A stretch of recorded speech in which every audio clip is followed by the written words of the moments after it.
Hello, all of my Viking friends. I am so glad, so happy you guys can join me today. I finished my pre-proposal presentation on Monday and I passed. A lot of alliteration there. So I am super excited. And some of the other students also are tackling this obesity epidemic that we are going through. It is crazy out there, people. There's such a battle, such a crazy battle, and we're all battling against it in our own ways, in our own methods. And I just wanted to go through some of the script that I had read out with my presentation. And I know it's not the full presentation. I was actually going to upload it to YouTube, and then I thought, no, because there's a lot of other people that are on the script as well and are on the platform. So I didn't want anybody to come out and say, "Hey, I didn't give you any permission to upload my face up there." So there's that. But anyway, this is Sent with Love. And I wanted to start out with this is my presentation that I am going to present to the board eventually with my study proposal. Now, one thing that I have been telling people is they don't give out PhDs willy-nilly. This is something that you have to earn, and it is very difficult. I don't know about other institutions, but this right here is very, very difficult to get. Not only do you have to ask permission along the way, but you have to present your study with the methodology, with the reasoning, with all the literature review in the background.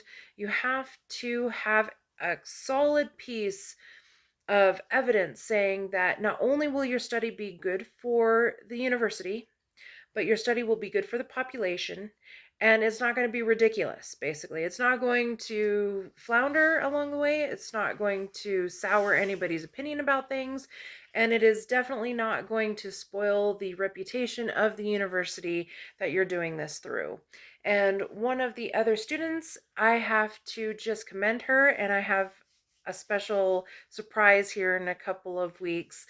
She is doing the carnivore diet, or she's trying to. Now, at any step along the way, she can go to the board, and the board can throw out her study and say, there's just not enough evidence for it, or our reputation is on the line, and we're going to throw it out, and you're going to have to pick something else. Sorry, that's what happened to me 2 and 3 semesters ago. I had a study all lined up. I had the literature review all taken care of. I had everything out there, and they said, sorry, you're going to have FDA approval. Sorry. And I was like, oh my gosh. You mean all of that work I have to start over? So sorry. So that's where I was. And I went home and I cried for a little bit. I did sob. And I was about to throw in the towel, and then I thought, nope, nope, this is a battle. I have a battle axe, and I am going to hard charge this. It's an uphill battle. I knew this from the get-go. So I had to start from scratch. And so this is my third proposal. And now that I'm doing this, I have a lot of evidence for why this study is going to be not only a kick-ass study, but it's going to be an awesome study. And it's going to be a soft study, meaning I'm not going to change the world with this study. I'm just going to hopefully change a paradigm and make people realize that we need to change. So that's where I'm going with this. And then after I get my PhD, that's when I'm going to go full bore. I'm going to go full gusto, and I am going to just hard charge it. But until then, I need to get this study done. And this is why. American. Why did I say American? American. No, we're not Americans. We're Americans. American obesity rates climbed from 30.5% in 1999 to a staggering 41.9% in 2017. Within this time frame, severe obesity rates climbed to over 9%, And over 44% of adults aged 40 to 59 years suffer from obesity. And nearly 40% of adults aged 20 to 39 years suffer from obesity. 2 out of 3 American women suffer from excess adiposity, and 65% of women with metabolic syndrome suffer from abdominal adiposity. That's staggering. Now, these numbers are actually hard to swallow. This is because nearly half of all Americans suffer from obesity-related comorbidities like cardiovascular disease, type 2 diabetes, hypercholesterolemia, hypertension, and even cancer. So something actually needs to be done about this because these rates continue to increase. Now, I'm going to refer to metabolic syndrome as METS. It's a catch-all diagnosis with an abstract concept best described as a cluster of conditions that requires comprehensive management where dietary and lifestyle modifications are an essential part of METS management, mitigation, and reversal. And this is big, and the reason why is because METS before this was kind of an arbitrary concept, and not only that, but it was said that you cannot reverse it. There is no reversing, there is no cure for it. You're stuck with it, and you're stuck with it with the medication for the rest of your life. And that to me is pretty substantial. The point being is that METS is a cluster of conditions. It's a high fasting blood glucose, high triglyceride levels, low HDL cholesterol, high blood pressure, and high abdominal obesity. It could be any of those. And the conundrum, though, is that all who suffer from obesity have METS, but not all who have METS are necessarily obese. So you can't just look at a person and think, oh, well, they definitely have METS. But maybe, because we don't know. And this whole arbitrary concept kind of spans along the whole population as, well, they may or may not, depending on the institution that they fall under. So, for example, the WHO or the, the National Blood Glucose Panel, they all have their different descriptions of what METS is. And no matter what, the common denominator for METS is actually a cluster of conditions and comorbidities stemming from insulin resistance that progressively cascades into other conditions. METS raises the risk of development of cardiovascular disease, type 2 diabetes, systemic inflammation, retinopathy, neurological disorders, mitochondrial dysfunction, and cancer. While many women struggle to lose weight, they often feel like they have tried absolutely everything. They might even seek help from personal trainers, nutritionists, and other expensive weight loss programs that offer unrealistic promises of weight loss. Typically, these programs fall short of these promises, leaving them to feel like their failure is absolutely their fault. How many times have you joined a weight loss program only to be unsuccessful and then be told, well, you didn't try hard enough? There's so much behind the scenes there. In fact, your influences might start with your upbringing and your personal history, maybe even your location. For example, the South. Boy, the South has a lot of really bad fried foods and a lot of carbohydrates. For example, your brisket might be covered in sugar, and you might have a deep fried Twinkie afterwards. So there's that. This is a very complex condition, and it's very hard to put a pin in it because there's so much going on behind the scenes. And it could also be recognized that the primary care physicians do not offer much help. In reality, there's this huge chasm that needs to be bridged between the physicians and their patients. And yet, patients are often just prescribed the medication and told, hey, go home. And that's a problem in and of itself. And some important concepts to remember are that changing eating habits, for example, is a very difficult thing to do, especially when it is difficult to avoid sweets. I think everybody in America and probably in the entire Western world is used to sweets. How many sweet foods do we eat a day? Simply just replacing those sugary beverages that everybody drinks on a daily basis makes a difference in everybody's lives when we're told, hey, drink water, for example, or black coffee or tea, not sweet tea. Not sweet tea, just regular tea. And there's so many different teas around too. So the Chinese use tea in their medicine, and they have all these different ways of concocting different mixed drinks and stuff, which is actually really interesting if you get into their whole medical paradigm. But tea in and of itself, black tea, that's not that bad until you start adding all the sugar and all the garbage to it. Then it turns into just another sugary cocktail that adds to the waistline. And how many times has somebody been told drink juice to get your intake of fruit?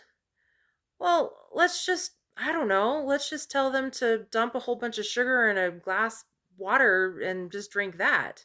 And, that adds to, well, fatty liver disease, for example. I mean, this thing can go on and on and on. And yet we're fighting this battle because the literature, the normal literature, in fact, I just read a study a couple of weeks ago on kidney stones, and orange juice seems to be better than water in that literature. And I'm just sitting there like, wait, whoa, whoa, whoa, whoa. But if you have kidney stones, you're dehydrated, so drinking orange juice helps? No, because the fructose actually raises the pH level of the urine. So why would that help? And it also raises uric acid. So drinking orange juice, hello, this is such a bad science, but somebody who published it had this peer reviewed, and it got published out into the nethosphere of the medical literature, so other doctors and other people, other students could look into it and say, oh, orange juice, it could help with kidney stones, when that's really bad advice. So see how bad science begots bad science begots bad science. It just roller coasters out of control. And women find that major changes in the right direction make drastic improvements in their energy levels, prompting the desire to keep on going. And that's a very important aspect, too. It could be argued that it takes tenacity and fortitude to stick with it long term, and women need help finding that motivation. And that motivation can come from pretty much everywhere and anywhere. They just need to stick with it. It is important to raise awareness about metabolic syndrome, and it's just because women who are in the know show more positive changes in their lifestyle behaviors. Point blank, point simple. They're simply more apt to engage in healthier lifestyle choices, and their illness perceptions affect their lifestyle choices. For example, receiving the diagnosis of obesity inspires moving towards a healthier lifestyle, and receiving the diagnosis of METS improves their self-care. Providing proper support and education can be crucial to both mitigating and reversing metabolic syndrome, and providing interventions may also impact the perception of disease risk to promote the willingness to change and lead to permanent improvements. Simply put, support, education, and intervention helps motivate these women for long-term behavioral improvements in their diet and their nutrition, their physical activity, their health responsibility, their interpersonal communication, and even their spiritual growth. They take initiative in their own health journey, and that's what's important, is we all need to take initiative in our own health journey. Somebody's not going to help us do it. I mean, they could, but at the end of the day, it's our journey. We get into the boat, we start rowing, and we get to the destination. Where we go and what we do is our own commitment. And that's what everybody needs to be inspired to do. And of course, the journey is always there. And of course, other people can help us row, but it's up to us Nobody's going to help us row for us. It's a hard concept, but once everybody understands our health journey is our responsibility and the rowing is up to us, that's when things start to improve and change. Now, interventions may also help improve motivation for change while decreasing the feelings of depression. And by implementing educational programs based on the patient's illness perceptions, may change lifestyle choices and health-related outcomes in a positive way. However, meds is commonly underdiagnosed, and women tend to have higher obesity rates than men, making it more frustrating, especially since women are prone to having 4 or more METS criteria markers. So, a proper diagnosis may lead to better access to health care, regular visits to the healthcare clinics, and better risk perception overall, which ultimately increases a woman's awareness of the disease, and they can make lifestyle changes necessary to manage or reverse their metabolic syndrome. As I said earlier, the diagnostic criteria for METS is absolutely ridiculous. It's ambiguous as hell, and nobody in their right mind would be able to actually diagnose somebody based on the craziness that goes on with the for example, the American Heart Association, the National Heart, Lung, and Blood Institute, the European Group for Study of Insulin Resistance, the American Association of Clinical Endocrinologists, the American College of Endocrinology, the World Health Organization, the WHO, National Cholesterol Education Program, Adult Treatment Panel 3, and the Quebec Cardiovascular Study. These these people, I'm telling you, the diagnostic is all across the board. And these organizations disagree with this entire diagnostic criteria. So, for example, the one that I just find ridiculous is the National Cholesterol Education Program. They require patients have 3 or more of their qualifying criteria as a diagnostic for METS, whereas the American Heart Association and National Heart and Lung kind of agree, but the problem is that they have their own little nuances in their own qualifying criteria. And let me just tell you, the WHO, for example, says, you know what, you two craziness, so no, no, a person has to be glucose intolerant first and then be diagnosed with their other criteria for them to have metabolic syndrome. But then the European Group for Study of Insulin Resistance defines METs as hyperinsulinemia of the top 25% of the non-diabetic population and 2 or more of their qualifying criteria, which is completely different than the first 3 that I just read off. And then, so it gets worse from here, people. It gets absolutely worse. Where do I go? Well, okay, let's do the American Association of Clinical Endocrinologists. They say that diagnosis of METS could be any one of their qualifying criteria, but other risk factors should be considered as well. What does that mean? What? And then the Quebec cardiovascular study is just like, if you're obese, yeah, you might have metabolic syndrome. Which is why? So, who do you go off of?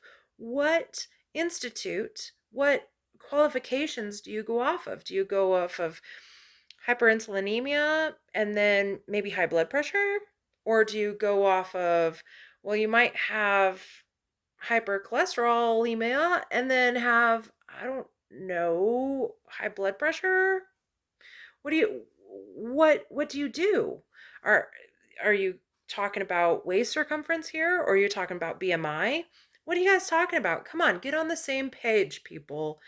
This is why this is such a hard disease syndrome to diagnose, is because nobody really knows and nobody can really agree on it. And it's kind of a shame.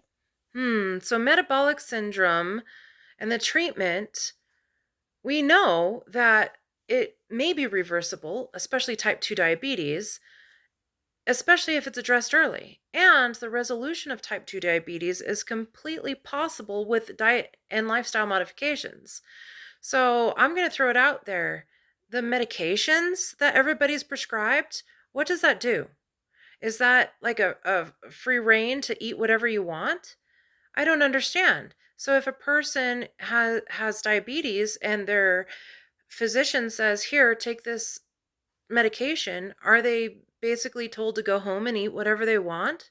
Especially knowing that diet and lifestyle has a big contribution to their health and fitness as they go home. What's going on? We know that weight loss is associated with a significant improvements in lipid and blood glucose levels. Plus, it could improve inflammation markers among providing other health advantages. And medical nutrition therapy, MNT, focuses on the prevention of cardiovascular disease by lowering lipid levels and blood pressure.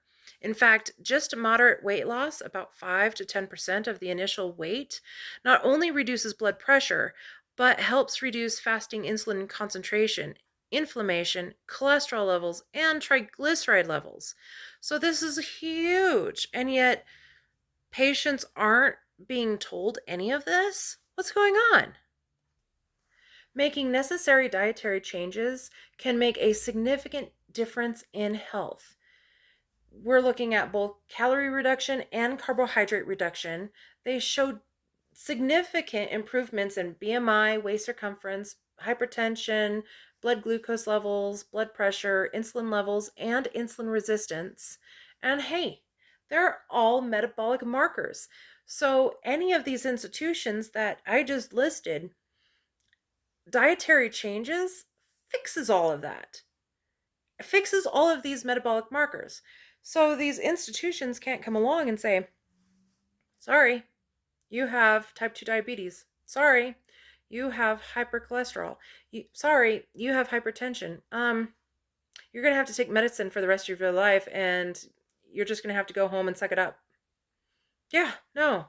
Adopting a low carbohydrate diet actually improves systolic blood pressure. It's proven, and even lowers heart rate levels.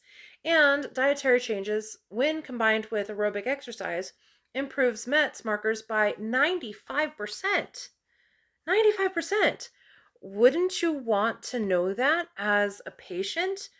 Wouldn't you want to go in and your physician says, "Hey, we have medication for you, but I want you to go home. I want you to cut out the crap. And I want you to start exercising. So all those ding-dongs, Twinkies, dum-dums, and ho-hos, knock it out. Knock it out. I want you to start eating a diet rich in meats and healthy fats and a little bit of vegetables a little bit of vegetables. Wouldn't it be awesome if we could all convince people to start eating carnivore? That would be awesome. But some people, they probably want a little bit of vegetables in their diet. Knock off the fruits. You don't need 6 fruits a day. Are you guys kidding me?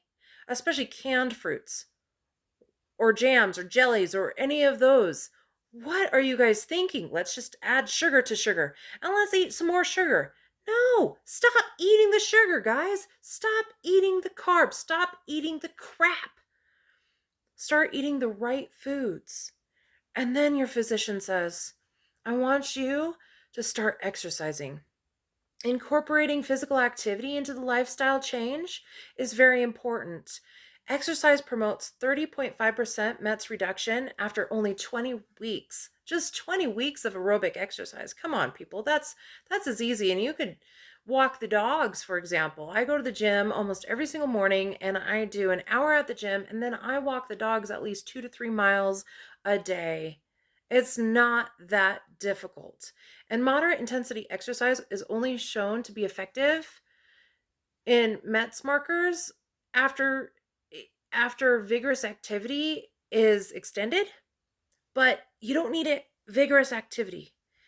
It's out there. So just simple walking, for example. That's what I mean. Just simply walking, it does good and you feel good and you feel better. If you get a personal trainer, depending on your personal trainer too, there's an exercise dose response to METS markers, and exercise combined with low calorie diet or a low carbohydrate diet, because that's what I'm saying, improves metabolic markers just drastically. You feel so much better. And most importantly, exercise might be a long-term maintenance strategy for meds. But here we go. Here's the problem that everybody has. On top of physicians don't prescribe this, they just throw medicine at the problem and tell you to go away. If by chance you go into this whole thing and your gusto and all that kind of stuff, adherence to lifestyle and behavior modification is, well, it's an uphill battle, people. Anywhere from 20 to 50% of all patients do not adhere to any of these behavioral changes. It's too hard. Why is it too hard? Because, counting calories is tough. I get it. I don't count calories. That's why I'm carnivore. I'm carnivore and I don't have to count anything. What are you going to have? Steak. Or I'm going to have a big slab of hamburger with cheese on it. Or fish. Yeah, or game. What else are you going to have? That's it. Coffee? Water? Every once in a while, I'll have a tea. So, yeah. And individuals often receive conflicting information. They might not know what healthy means. In fact, I have a client out there right now that kept on saying, nobody will tell me what to eat. Nobody will tell me what to eat. And then finally, she fell on her father's front door, and her father said, "Oh, go vegan." And she's put on a lot of weight and she looks horrible and everything looks awful. She can't feel her feet anymore because she's already had diabetes, but now it's getting worse. So here we are. She's moving into the realm of mid-40s and she looks like hammered poop. Just what she does. And she fell on the advice of her father, which is go vegan. And so she's kind of a vegetarian / vegan, and sometimes she'll eat a little bit of meat. But her father told her explicitly, meat plugs you up. Eat vegetables. Eat fruit. Lots of fruit. And consequently, she's going to have fatty liver. I have a sneaky hunch that fruit that she's been eating all this time, plus all the other stuff that she's been eating, is going to cause fatty liver on top of her type 2 diabetes, on top of her high cholesterol. It's going to be rough. And she's on a fast track to, well, what do you do? What do you do? And one of the biggest things that I see often is the loss of pleasure, the loss of autonomy, and the loss of control. It leads to the lack of motivational change. If I told you you could lose 2 pounds a week for the next 10 months, for example, and then all of a sudden the last 4 months you start losing less than a pound, you get frustrated. Absolutely, you get frustrated. Or, as what's happening now is the holidays are coming up and everybody's inviting you out to eat. In fact, I'm going out to eat in about 5 minutes. And so what does a person do? Well, they don't want to be restricted, and they kind of lose control of their own situation. And they're left with a whole bunch of different food options that are not good for their health. And they're faced with a challenge. Do you eat the cheesecake? Do you eat the garbage? Do you eat the crap? Or do you tell your guests or your host, hey, look, I'm me. I can't have any of this stuff. And then you go from there. And nobody wants to be a party pooper, a bummer. I've been asked to several parties already. I've got parties all throughout December to go to. And so every party I have to decide, am I going to stick to carnivore? Am I going to go into ketovore? Am I going to do a ketogenic style? Or am I just going to cheat? Like, just go out and just cheat and just have a cheat day. And since I don't cheat a lot, I'm going to have to restrict it to 1 or 2 cheats And for the rest of the month, I am going to have to be strict and diligent and stick to my guns, stick to my battle sword, and I'm going to have to be the person that I tell you that I am, my genuine self. I am a carnivore. I'm sticking to it, except for the 2 cheats. So, the summation of the literature, and I'm going to conclude this, is that modification of behavior is possible with the appropriate interventions. Somebody somewhere down the line has to grab your hand and has to lead you through this. Patients who received the diagnosis of METs were more likely to take action and modify their behavior. The problem is, not a lot of people are being diagnosed with METs. A lot of people are just sent home with medication and told to just deal with it. And the increase of the patient's awareness of the disease promotes lifestyle changes, while the individuals not properly diagnosed also perceive their diagnosis as less risky. And that's the problem there. There's the chasm, is that patients who are not diagnosed or diagnosed wrong or told, take this medication, go home, just deal with it. And they go home and they're like, man, I could eat this cheesecake. I could eat whatever. I could eat this cheeseburger, or I can go out and just, eh. And then they come back and their A1C is worse and they can't feel their toes and they're doing horribly. And here's an eye opener, and nobody wants to know this part. When you are morbidly obese, it is very difficult to wipe your butt. Think about that. Wiping and reaching around and cleaning yourself, even the shower, it gets difficult after the pounds pile on. And we're getting into an era where at least 10 to 15% of the people you meet that are morbidly obese have difficulty cleaning themselves and taking showers and just doing basic hygiene care. That to me screams, these people need help. And the physicians, I'm going to put it out there, the physicians out there aren't helping them. Where is the disconnect, people? Where is the disconnect? So I am getting my PhD. I already have my master's, and I've been reaching out to people, and people are still confused. People are going to their doctors, and their doctors aren't doing much. I'm getting my doctorate so that I can start helping people before they get to the point where they can no longer practice safe and good hygiene. I am trying to get to people before their toes are amputated. I am trying to get to people before they go bald.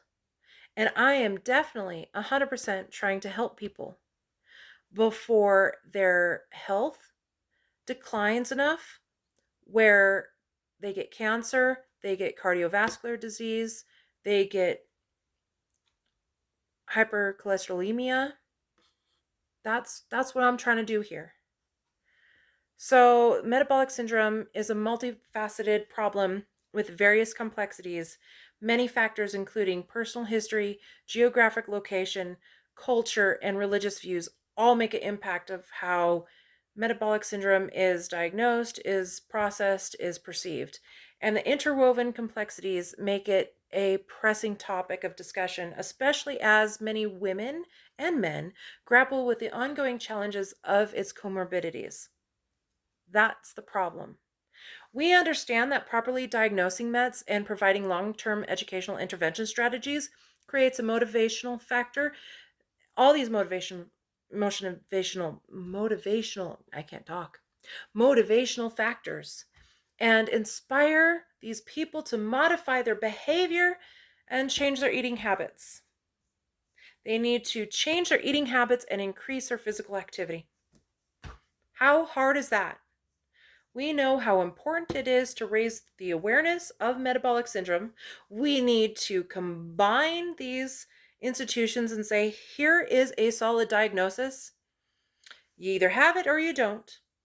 And we need to provide the education for our patients. That's the primary focus of this entire proposal, so that we can mitigate and we can reverse a problem. And yet we are spinning our wheels. We are sitting here spinning our wheels, and there's this huge disconnect, and something needs to be done. And so here I am. Take care, my friends. If you have any comments or suggestions, please leave them in the comments below. As always, like and subscribe. Lika Till.